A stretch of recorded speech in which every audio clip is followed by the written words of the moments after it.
आज हम वीर विनोद छाबड़ा से बातचीत पर लिखा हुआ ये मजमून ऐसे थे रामलाल की दूसरी किस्त पढ़ेंगे। तो आइए पढ़ते हैं दूसरी किस्त।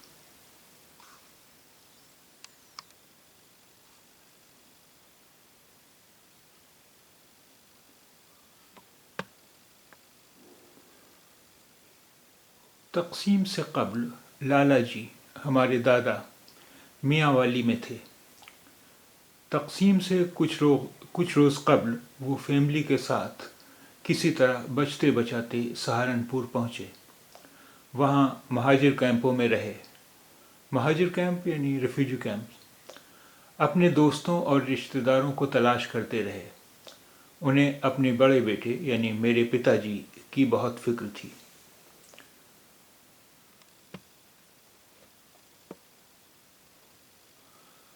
तक़सीम से पहले पिताजी लाहौर में थे। किसी को किसी के बारे में कुछ मालूम नहीं था। दीवारों पर लिख दिया जाता था कि हम यहाँ हैं। लाला जी चलते वक्त जो नकदी और जेवर जेब में रखकर चले थे, रफ्ता रफ्ता ख़त्म होने लगी। किसी ने मशवरा दिया, दिल्ली जाओ, वहाँ कई मकान खाली पड़े हैं, तिजारत भी अच्छी है। लाला जी अपने भरे पूरे कुनबे के साथ दिल्ली आ गए।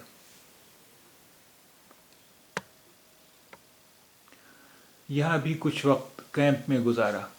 हुकूमत ने स्कीम निकाली, पाकिस्तान में छूट गई ज़मीन जायदाद का कोई सबूत दो, तहकीकात कराएंगे, अगर दुरुस्त पाया गया तो उसके एवज़ यहाँ दिल्ली या कहीं भी इतनी जायदाद दी जाएगी। लेकिन इसके लिए वक्त दरकार था। चुनांचे तब तक के लिए लाला जी को कुतुब रोड पर एक बड़ा सा मकान अलाट कर दिया गया।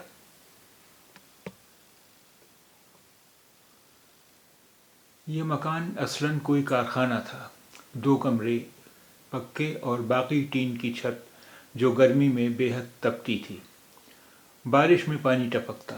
सर्दियों में 2-3 लिहाफ ओढ़ने पड़ते थे। जब हमने होश संभाला तो हमें बताया गया कि यहाँ पहले कोई मुस्लिम फैमिली रहती थी जो तक़सीम के वक्त पाकिस्तान चली गई।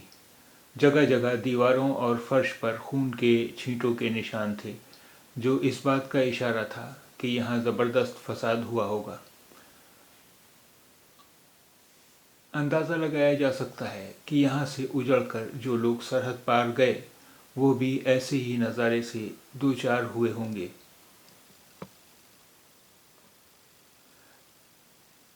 उस ज़माने में इंसान वहशी बना हुआ था, इधर भी और उधर सरहद पार भी। लाला जी ने मकान की मरम्मत करा के घर बना दिया था। गर्मी की छुट्टियां गुजारने हम लोग लखनऊ से दिल्ली जाते थे। इस सफ़र में हमारे साथ कभी कभी पिताजी भी होते थे। जहाँ के वसी व अरीज़ मकान में खूब धमा चौकड़ी होती। वहाँ बिजली नहीं थी। शाम होते ही लालटेन और कुप्पियाँ रोशन हो जाती थीं।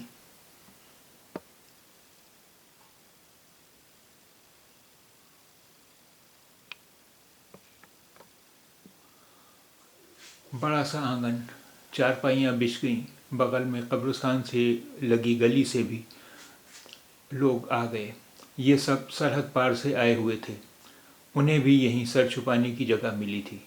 उन्होंने छोटी छोटी झोपड़ियाँ बना ली थीं। लाला जी वहाँ 1961 ईस्वी तक रहे।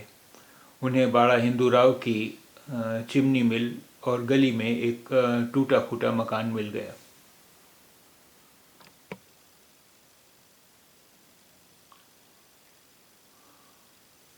कुतुब रोड वाले घर और इस गली के लोगों से जुड़ी हमारे पास कई यादें हैं। लेकिन जो बात ख़ास है वो ये कि वहाँ हमने किसी को खाली बैठे नहीं देखा। सब लोग सुबह निकल जाते थे काम की तलाश में। जो भी काम मिला, जैसा भी मिला, कर लिया। फिर इसी आंगन में रात देर तक बैठकर अपने दुख सुख और दिन भर का हाल बयान किया। जिसे काम नहीं, उसके कंधे पर किसी ने हाथ रखा और कहा, फिक्र न कर, कल मेरे साथ चल, तुझे काम दिलवाता हूँ।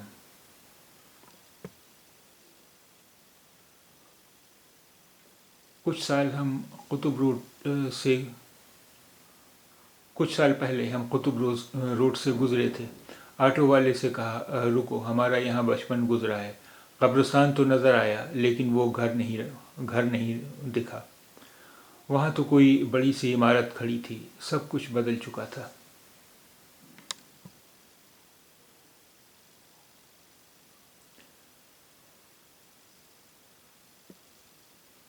ये 1956-57 की बात है। हमने अभी होश संभाला ही था। इस वक्त हम आलमबाग के चंदर नगर में रहते थे। पंजाबी महाजरों का इलाका था। ये सब हमारे पड़ोस में ही रहते थे। इसमें से कुछ इल्म और अदब में शौक़ रखते थे। चुनांचे सुबह की चहलकदमी से लौटते हुए हमारे घर चले आते थे। इनमें हर किस्म की सोच और फिक्र वाले होते थे। कोई कांग्रेसी तो कोई जनसंघी, कम्युनिस्ट और सोशलिस्ट भी शामिल होते थे।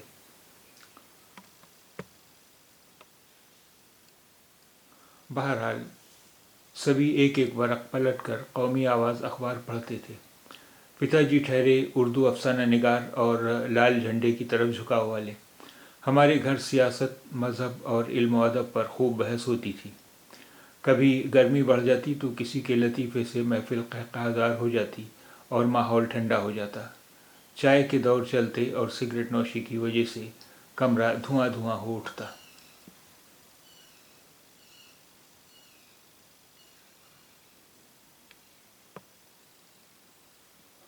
वो लोग चलते चलते उर्दू के रिसाले भी उठा ले जाते। ये रिसाले कराची, लाहौर, मुल्तान, रावलपिंडी और पेशावर से आया करते थे। अदबी ज़ौक़ रखने वालों को इसमें दिलचस्प अफसाने पढ़ने को मिलते थे और उनके ज़रिए उन्हें बिछड़े वतन की मिट्टी की सौंधी सौंधी खुशबू का एहसास होता। आम और नीम के दरख्तों को छूकर आने वाली ठंडी ठंडी हवा जिस्म को फरहत बख्शती। ज़बान और स्क्रिप्ट को सियासत से अलग रखा जाता था। पिताजी के साथ बैठे महाजिर पंजाबी कहते कि उर्दू में तालीम हासिल की, तरबियत भी इसी माहौल में पाई, चुनांचे हिंदी का अखबार पढ़ा नहीं जाता। अब इस उम्र में स्क्रिप्ट का बदलना नामुमकिन है।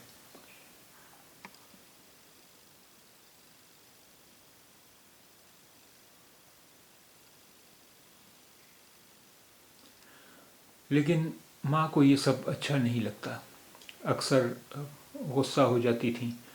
एक दिन किचन में बैठी बैठी पिताजी पर बरस पड़ी।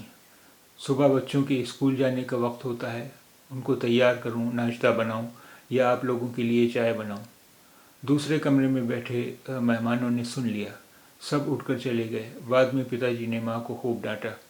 माँ के कहने का पिताजी पर यह असर हुआ कि सुबह को सजने वाली महफिल अब शाम को बर्पा होने लगी।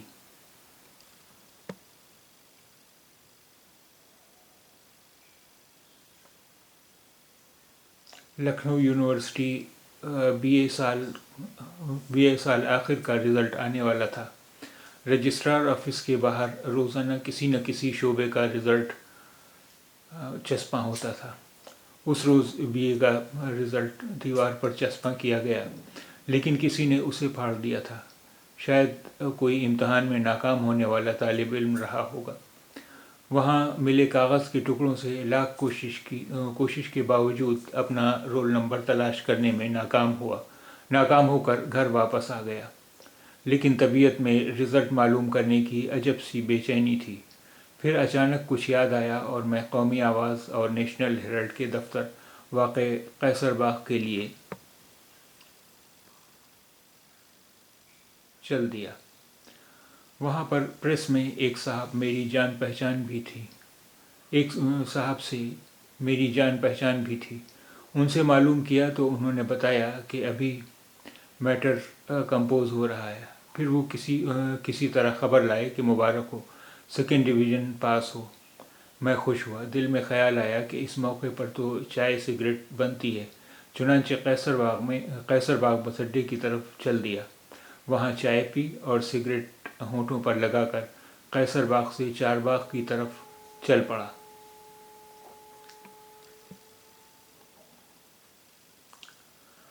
عام طور پر مجھے اس طرح کھلے میں بے جھجک سگریٹ پینے کی عادت نہیں تھی، لیکن سوچا کہ دیر رات گئے کون دیکھ رہا ہے اس اندھیرے میں۔ ابھی میں 50 میٹر ہی آگے بڑھا تھا کہ پیچھے سے آواز آئی، بلو۔ یہ آواز تو میری رگ رگ میں بسی ہے، اور یہ گھریلو نام ضرور کوئی گھر کا بندہ ہے۔ ہاں، یاد آیا، یہ تو پتا جی کی آواز ہے۔ ہے بھگوان، یہ پتا جی اس وقت یہاں کہاں؟ انہیں تو بنارس کی ٹرین میں ہونا تھا، کہیں یہ وہم تو نہیں؟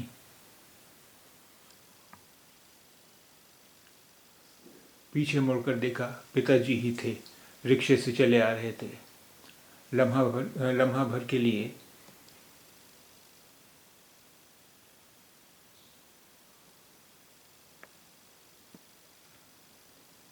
سانس گلے میں اٹک گئی، کلیجہ منہ کو آ گیا۔ کئی سوال بڑی تیزی سے ذہن میں دوڑنے لگے۔ یہ پتا جی بنارس جانے والی ٹرین کے بجائے یہاں کیوں ہیں؟ اس وقت میرے ہونٹوں پر لگی سگریٹ دیکھی تو نہیں؟ اچانک میرا ہاتھ ہونٹوں کی طرف بڑھا، سگریٹ تو وہاں تھی ہی نہیں۔ گھبراہٹ میں کب ہونٹوں سے چھوٹ کر گر پڑی، پتہ ہی نہیں چلا تھا۔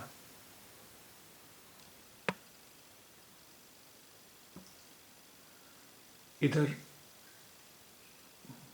40 واٹ کی اسٹریٹ لائٹ کی مدھم روشنی بھی پتا جی نے میرے چہرے پر آئی گھبراہٹ کو صاف صاف پڑھ لیا۔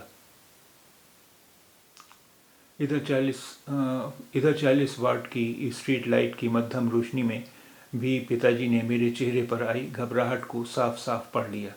بولے، تمہاری ماں کی طبیعت اچانک خراب ہو گئی، بنارس جانے کا پروگرام بھی اسی وجہ سے ملتوی کرنا پڑا۔ ریلوے اسپتال کے ڈاکٹر کوہلی کو بلایا، انہوں نے جو دوا لکھی وہ اسپتال میں نہیں تھی۔ آس پاس کے سارے میڈیکل اسٹور بند ہو گئے تھے۔ یہاں قیصر باغ کے خالصہ اسٹور میں لینے آیا تھا۔ پھر اچانک انہیں میرے رزلٹ کا خیال آیا۔ کہا، سیکنڈ ڈویژن آیا ہے نا؟ میں نے اس بات میں سر ہلا دیا، لیکن یہ خوف بڑھتا جا رہا تھا کہ پتا جی نے سگریٹ پیتے تو نہیں دیکھ لیا۔ میں ان سے آنکھ ملانے سے کترا رہا تھا۔ 3-4 روز گزر جانے کے بعد بھی انہوں نے مجھے سگریٹ سے متعلق کچھ نہیں کہا، لیکن مجھے یقین ہو چکا تھا کہ چوری پکڑی جا چکی ہے۔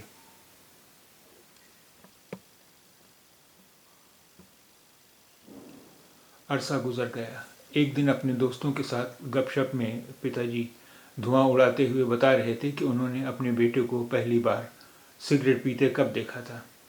جس دن کا انہوں نے ذکر کیا وہ وہی رزلٹ والا دن تھا جس کی تفصیل اوپر آ چکی ہے۔ ان کے دوست نے پوچھا، ڈانٹا نہیں؟ پتا جی نے جواب دیا، میں نے اپنے بیٹے کو BA پاس کرنے کے بعد سگریٹ پیتے دیکھا ہے، جبکہ میرے پتا جی نے مجھے اس وقت یہ شغل کرتے دیکھا تھا جب میں نے 10ویں پاس کیا تھا۔